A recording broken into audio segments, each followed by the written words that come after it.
The 5 freedoms are: freedom from hunger first, have ready access to fresh water and a diet to maintain full health and vigour. Freedom from discomfort by providing an appropriate environment including shelter and a comfortable resting area. Freedom from pain, injury or disease by prevention of rapid diagnosis and treatment. Freedom to express most normal behaviour by providing sufficient space, proper facilities and company of the animal's own kind. Freedom from fear and distress by ensuring conditions and treatment which avoid mental suffering. The 5 freedoms were created in 1965 by Roger Bramble after growing concerns of farm animals and the way they were treated. Then they were later brought into the zoos. Implications of animal welfare in association with current zoo licensing legislation. There's 4 very big ones that are in place today. The Dangerous Wild Animal Act, which is for predators that are kept in zoos to keep the public, zookeepers and the animals safe. The Zoo Licensing Act, which has to be attained by conforming to the government's own personal standards of animal welfare. EAZA can only be obtained with a Zoo Licensing Act. EAZA has its own standards to what it wants from zoos. The 5 freedoms later became the basis for all future legislations for zoos. Policy on zoo welfare practice includes that all animal enclosures must be in top condition. All animal diets must be well researched and balanced and suited for each animal. All animals must have access to health care. All animals must be looked after correctly, and all animals in the care of the zoo must have a high quality of life. Is to make sure animals are well cared for, along with the upkeep of their enclosure and the documentation of animals that they keep. This is on ZIMS. Another big job that they do is educating the public about what animals they look after. Another big job that they do is that they play a part in conservation, doing their research into seeing what could help the animals' lives in the wild and what they can do to prevent these animals going extinct. Zookeepers also use ZIMS to record the welfare of their animals. This is for if they ever transfer zoos or get new animals in. Good welfare standards is when animals have access to food, water, their correct enclosure spaces and the correct things in their enclosures, such as a pond if they need to swim, climbing frames if they need to climb. Another good indication is if they're showing their normal behaviours, if they're showing signs of good health, and if they are acting the way they're supposed to. Another good indication is if they are a solitary species, they are left by themselves. And if they are not a solitary species, they have their own kind to keep them company. Poor welfare indicators would be if animals were not given the right amount of space, were not regularly checked up upon, not kept in social groups if they needed to be, not having access to vets, or having the right enclosure for that species. Otters in the wild tend to eat large quantities of shellfish and fish. Also, Asian small-clawed otters have been seen hunting small insects and mammals, and even sometimes small reptiles. Zookeepers, while dealing with small-clawed Asian otters in captivity, means they will have to use a variety of things to replicate their dietary requirements. They use a variety of things to make sure they are achieving this. This comes in the form of cat food and minced meat for protein.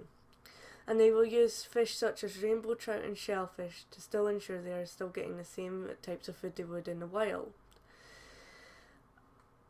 The biggest portion of their diet is made up of cat food and trout instincts that they would in the wild.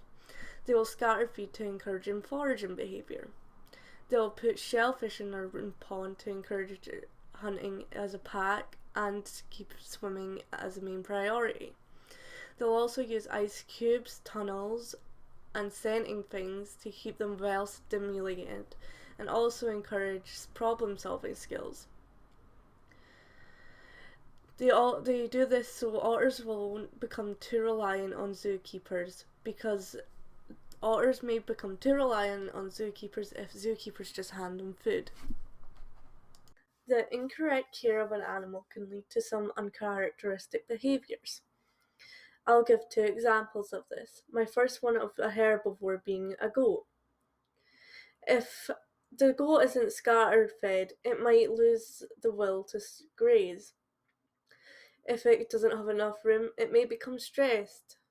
Not spot cleaning their enclosures could lead to them becoming unclean themselves, which can lead to skin irritation and over-grooming. And if they're social, this leads to them becoming depressed without having any other goats with them. Otters can also show signs of uncharacteristic behaviours. Examples of this is not having a pool to swim in, which means they'll seem more lethargic than usual due to not having any exercise. Not having been scatter fed, they may become too reliant on zookeepers and beg for food. Another uncharacteristic behaviour is if there isn't enough room, they may start infighting, which can lead. There are negative effects to hand rearing otters. These could be making the otters too reliant on humans and not learning basic things unless encouraged or taught by the human handler, like swimming and foraging. They will tend to beg more and they will not learn how to vocalize properly, leaving them with small beeps that they'll make instead of high-pitched squeaks. If they are reintroduced to an otter population, there's a high chance that they won't get along with the rest of the otters. And if they ever have young, there might be a chance that they wouldn't be able to raise it without human intervention. Ways to prevent uncharacteristic behaviours would be making sure all the animals have correct size enclosures and all animals are getting the right diets, because this could also lead to uncharacteristic behaviours. Also, regular visits to the vet. This could indicate anything going wrong with the animal, which could help stop any uncharacteristic behaviours occurring. Every week I would record on a welfare sheet what was present in the otter's enclosures. I would record if food was available, water was available for drinking, water for swimming was available, bed box or burrows were available, if there was adequate space for all the otters, if the substrate that they were using was suitable for the otters, access to vet and suitable transport was available every week, grouped together as they are a social animal, ability to be separated and hide from each other, enough land mass for them to explore and forage, enough naturalistic surroundings so they can enjoy it, somewhere to climb, to go on lookout, hiding spots away out of the public view, suitable fences so they can't escape, a clean enclosure, food enrichment, cognitive enrichment, and a variation of shrubbery and undergrowth, and interaction with keepers outside of feeding time.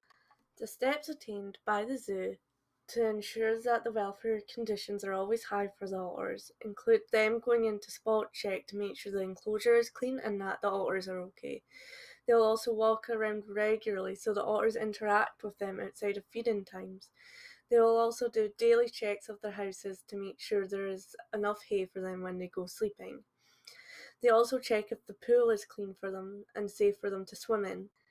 After spending much time at Camperdown Zoo, I have come to the conclusion after my evaluation that the current welfare standards for the Asian small-clawed otters are at the highest they can be. I have witnessed the zookeepers coming around to the otter's enclosure more than once, and I have always noticed that there was food readily available at feeding times, and that the water in the pond was clean enough for them to drink, and they also had a separate water bowl for them to drink from too. They had 2 sheds and loads of burrows to hide from each other from. There was at least 3 otters at all times, which means that they were socializing properly.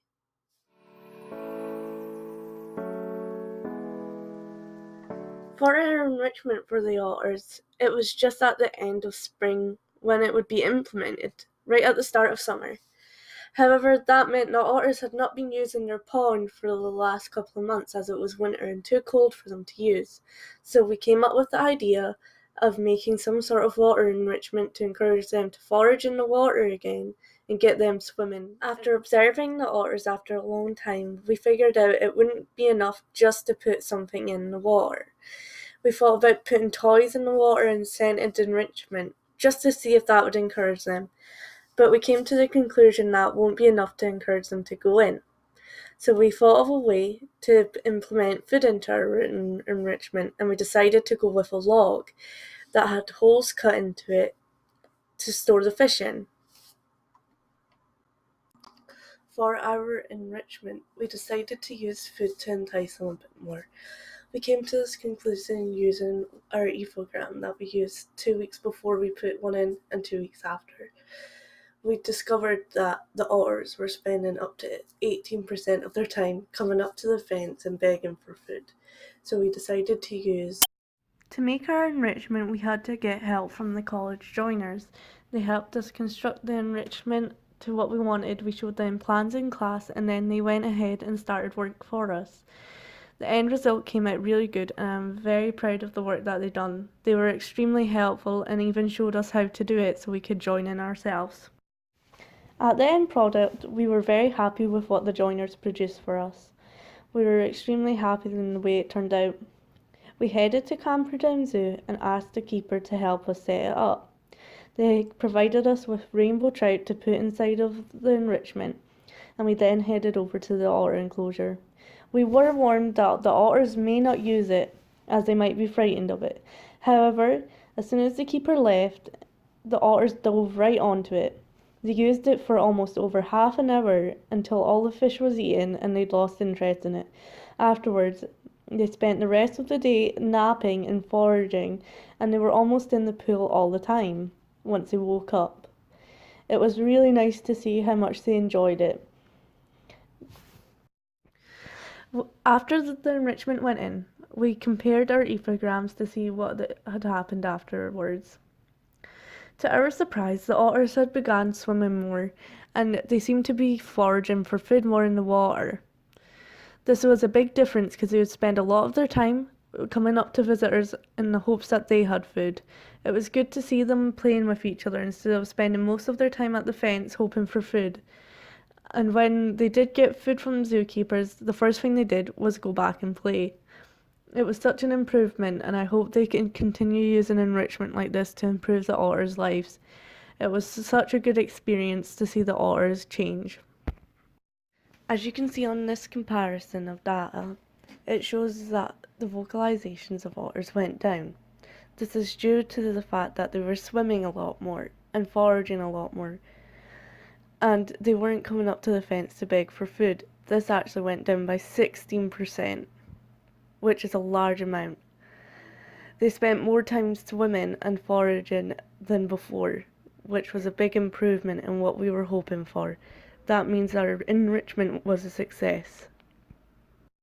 I want to say thank you to everyone for watching this, and also a big thanks to Art, Suzanne, and the rest of the Camperdown crew for helping us for the whole thing.